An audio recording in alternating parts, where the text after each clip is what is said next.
Hi, Guido Fox here. Welcome by a new book report.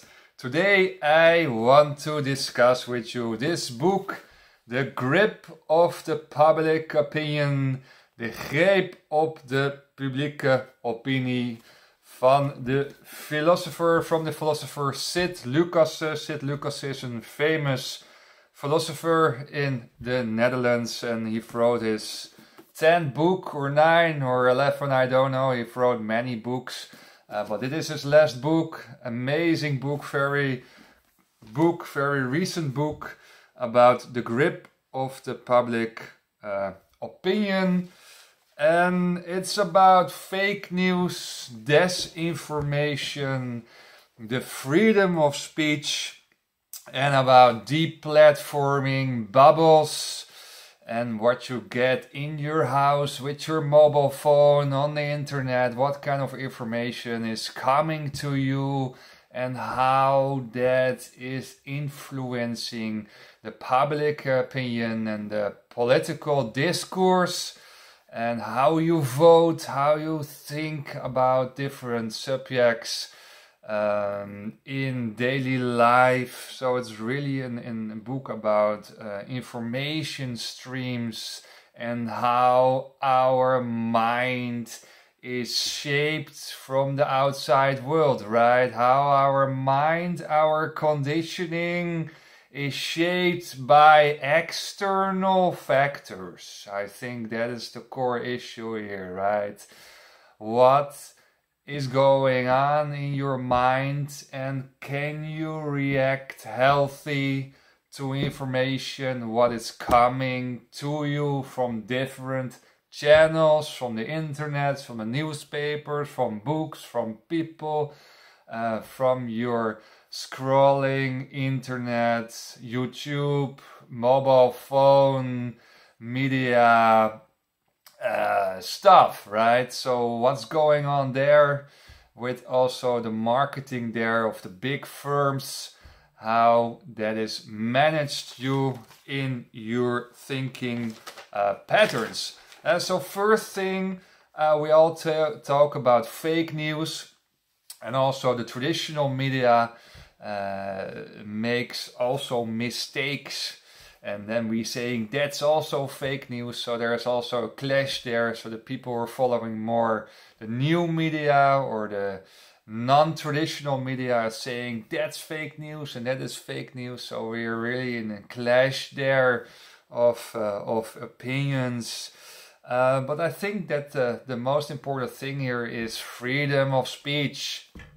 We are living in a Western still a democratic country. I am blessed that I live here in the Netherlands, that I don't have to go to Siberia if I say something different than what the powers in politics are finding about a topic. So I can say what I want. Of course, with the borders, with the limits of the law. Then you come into hate speech and you move other people to criminal physical activities. And then there is also a limit of the law. I talk about that later, about the boundaries of the freedom of speech. But the main topic is here fake news versus freedom of speech. So is it allowed to produce fake news, really misleading fake news? Or it is fake news because you're too hurry in your news? Then the news is not topical anymore or not current anymore. If you have to check that with all those researches, then you don't make news anymore, because the main topic of news is that it is current and topical.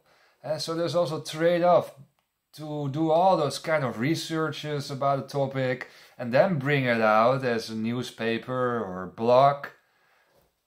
And that's not news anymore, because one of the things about news is that it's topical and current. So that's also a discussion point there.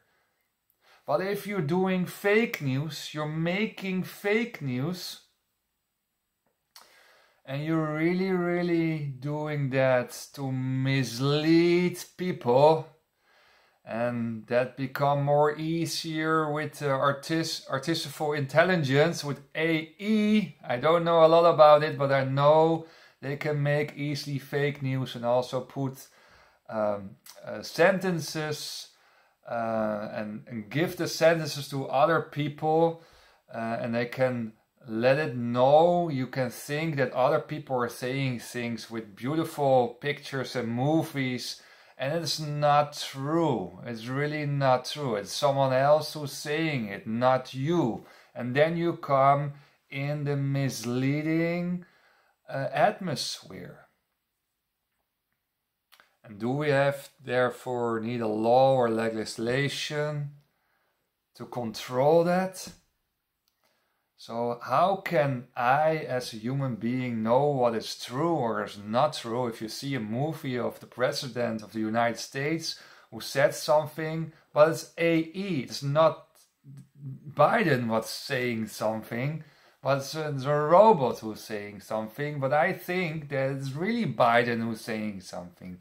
So how we deal with artificial intelligence and really misleading people for political purposes. So there's also a boundary, I think. You have hate speech, the boundary of freedom of speech, but also how we deal with misleading and propaganda. Propaganda is also what Sidis mentioned. Propaganda from governments. You saw it in Soviet Union and Russia. They're constantly repeating. And the Nazis in the old Germany, they're repeating fake news. And people think that is true. And they react on it in a bad way. So that's interesting, right? All those, our democratic values about freedom of speech. What is fake news? What is not fake news? The news has to be current. Otherwise it's not news anymore. How we deal with propaganda. How we deal with misleading people with artificial intelligence. With disinformation.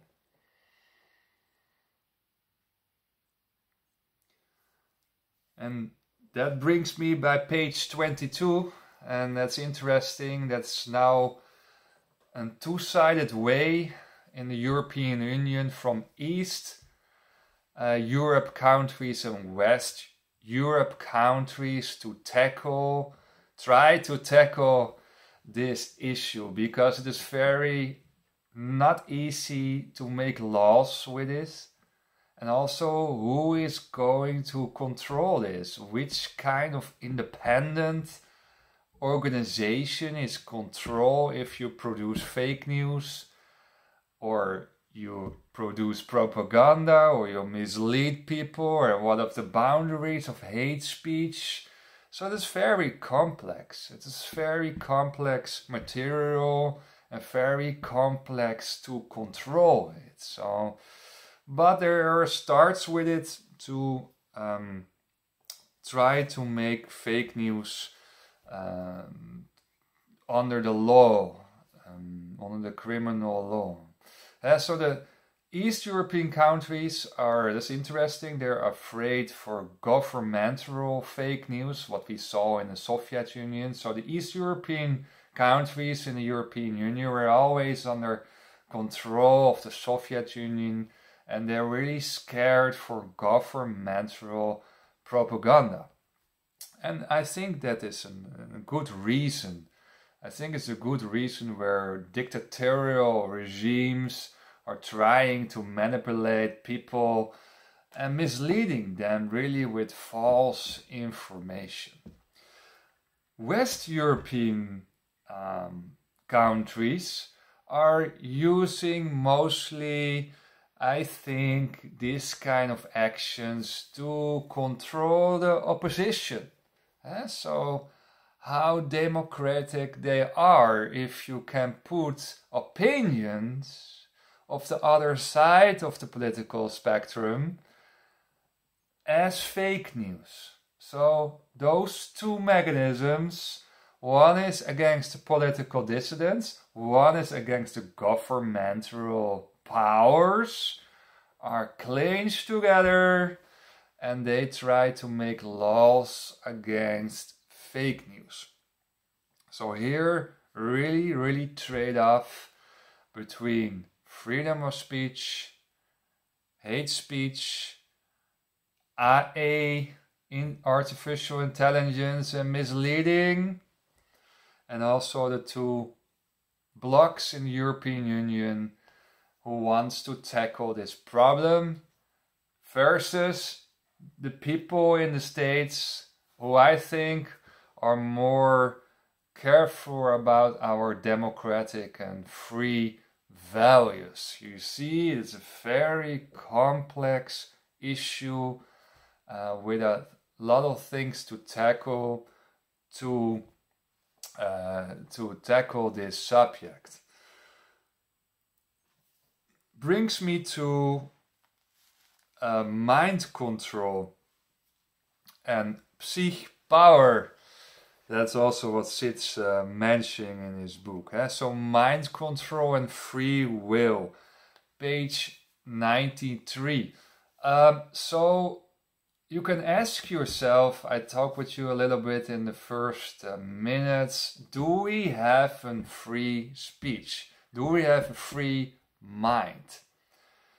And with all those social media, with all those marketing funnels in your mobile phone, you can ask yourself what kind of information I get, and is it diverse enough? Is it plurified enough to give an opinion about it? And I think that's a very interesting question, what Sid is asking here. And also he's referring to different philosophers here, Han and Spinoza.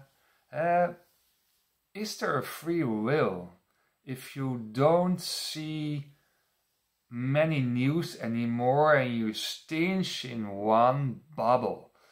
And for example, I get, because I follow some news on my YouTube, I get constantly the same news channel on my YouTube feed. So is there a free will if I constantly get the same information? And when you are on internet and you're in special blogs, you get only people who agree with you, and you become in so-called echo chambers, in bubbles who are shaping your opinion. And yeah, is there free will if you're constantly going in a kind of tunnel vision? Is it really shaping your free will of thinking? Probably you think you have a free will, but you don't know that you have not a free will. What's the role of Psychopower? So that brings me also to the following topic, and that is page 51, is Deplatforming and Cancelling. So you become into bubbles because of the marketing behind. I bought an air conditioner, and I have now an air conditioner, and I constantly get on my Facebook another air conditioner from different companies and also from the same company. So people know that I bought an air conditioner. So it's really strange. But I have an air conditioner. I don't need another air conditioner anymore. Where you constantly reminds, oh, there are better versions of this air conditionings are coming. So you're really in a digital marketing commercial funnel where you don't get other information anymore. And that's also the case with canceling and deplatform. If you don't like your political dissidents, if you want to be control of opinions as government, or you have the political powers, what you're doing is very easily you cancel the political dissidents. You don't hear the voices anymore, or you use control positions, right? But also deplatforming, you don't give them a platform, right? Then people don't get the information, they don't think about it, they cannot have grip of their free will. So it's very easy to mention that as fake news, and then deplatforming and canceling that kind of opinions, right? So that's also an stream. That's also an development what you see in the Western European countries, and of course also with all the dictatorships in the news. Is the easy way to kill your political dissidents, to kill your different your enemies in the political discourse, to deplatforming and canceling. And that's also what the philosopher Sauer is said in his book about morality. The last book report was about it, and he also talked about deplatforming, that it is really, really a problem because people cannot hear that opinion, and then the free will cannot shaped. So that's what you also see in the news and in the TV shows, on television. You don't invite actually people anymore with different opinions, and that's really fearful because that's undermining our democratic society, what we have still and what we have to protect, I think. So there's all those kind of things that's interesting. Also, I think the relationship between the big tech and the big firms and the commercial aspects, right? The digital marketing. So private companies are into this subject of that you get to see only the products where you're interested in, and you don't see other products. But also that is also the case with the political powers, who decides what you see in opinions or what you not see on opinions. And that's an interesting phenomenon. So it is public and it's also the private sector who is using the same mechanisms here to control your mind, and to have some psychopower over you.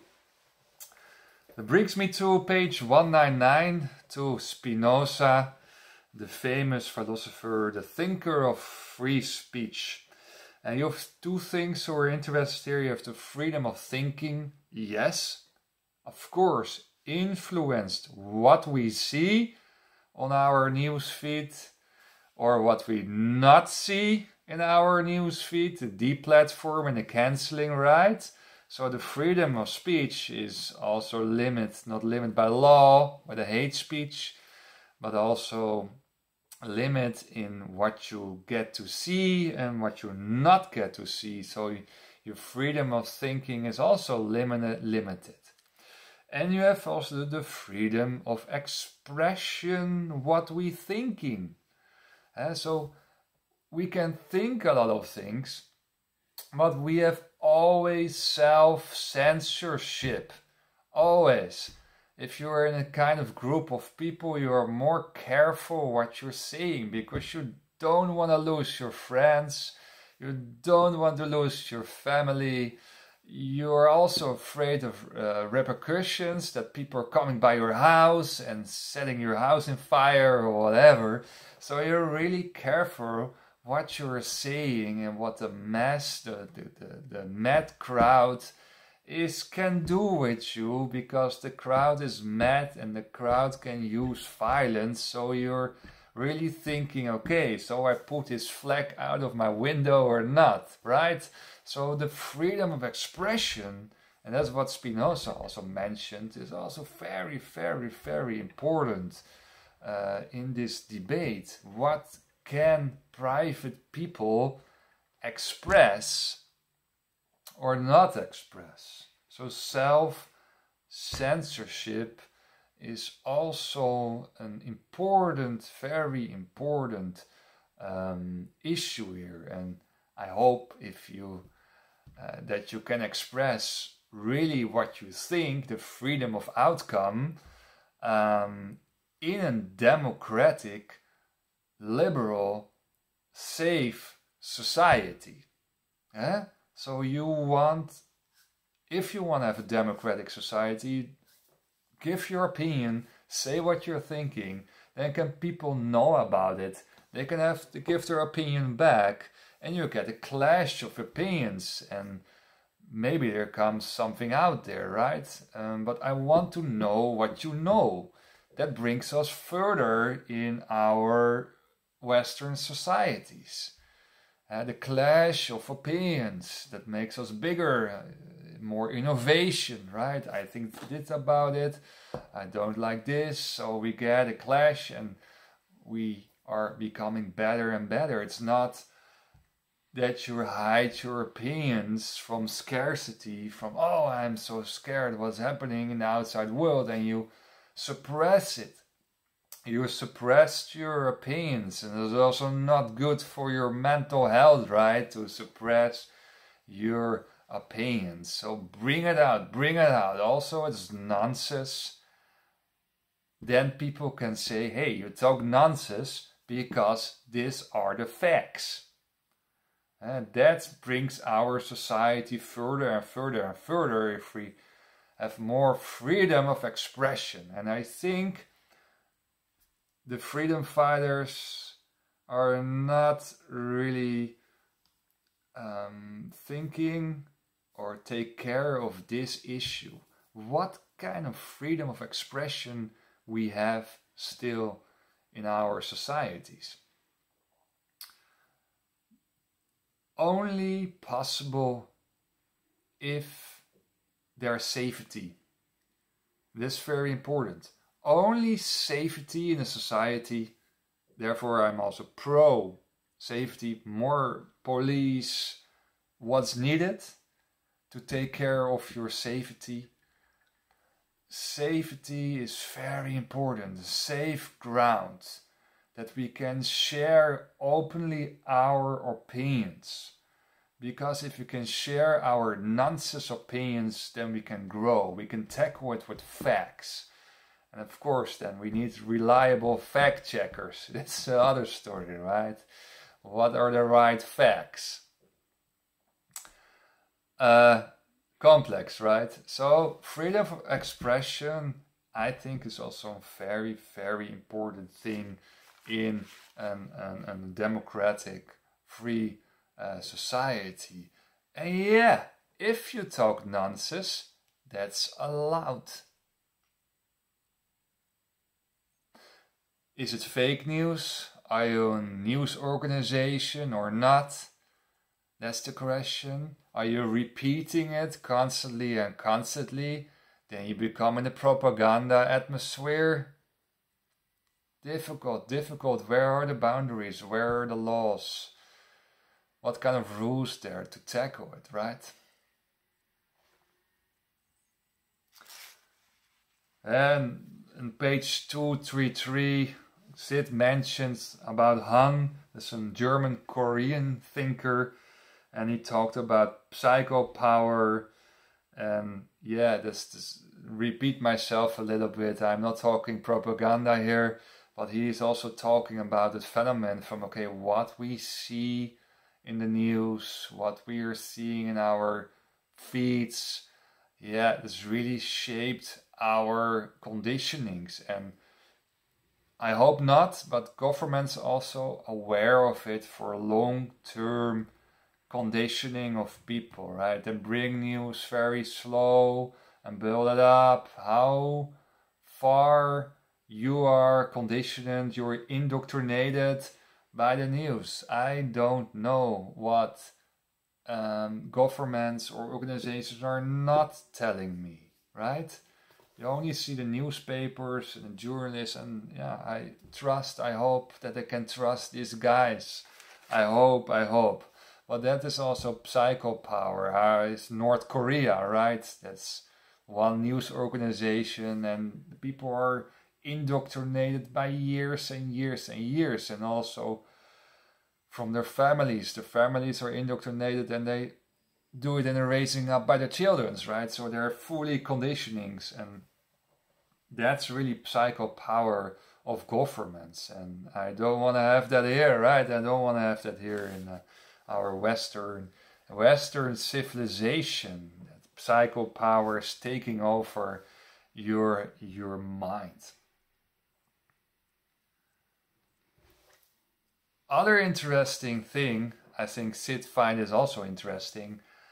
We always were thinking that the internet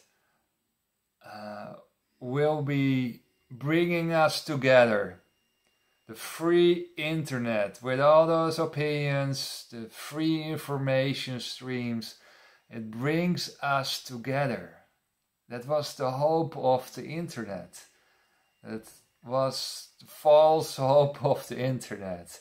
And what you see now is because there's so much information that people are saying, okay, I like this opinion, I like this blog, I like these clean sheet platforms with people of the same opinions. I want to stay in a group together and share my tunnel visions.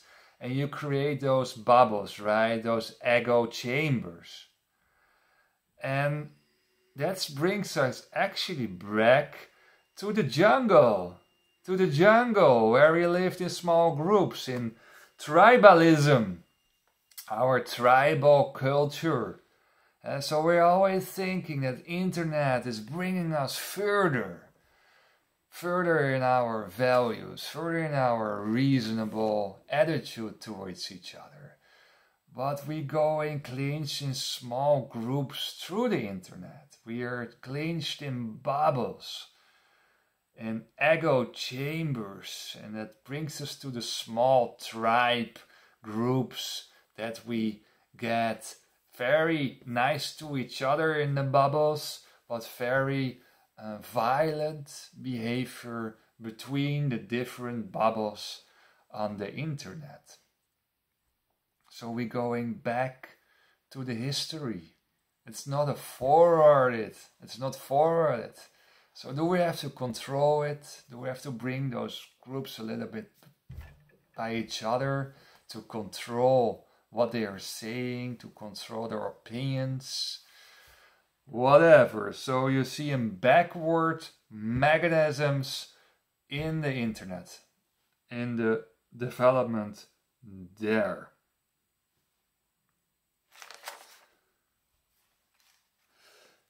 Last point, and there's also a little bit of repetition, but news is also something what has to be topical, what has to be current. Otherwise it is not news anymore, right? So you can bring something out, and if you want to have a whole research about it, if that rocket is really hitting that hospital from your side or the other side, friendly fire, and you have to check it with a research from 2 months, and the research is also not independent or from one-sided, yeah, then it's news is already over. So also in the news, you can also make mistakes there. Is it then fake news? Is it misleading? Is it long-term repetition? It's all those questions what's rising up here. So what I want to say, think for yourself, meditate, read a lot of books, get different information, and also live your life, not going into kind of subjects and let it over your life, that it's taking over your life. Also really be it reflective, also really calm down, don't go in violence, don't use bad words to each other on social media, don't mislead, do not go into physical violence or bedreigingen or bad treatments of people. Say that you want to kill him or something because of his opinion. So stay out of there and also live your life a little bit more, right? Very interesting topic, the grip of the public opinion, very things to discuss, and I'm very curious how this subject is developed in the future and how we can protect our world of different opinions, our freedom of speech and also freedom of expression. I think the last one is very important, and how we can hold our freedoms in the world where I live in. Thank you for watching, and I'll see you by the next book report. Bye bye.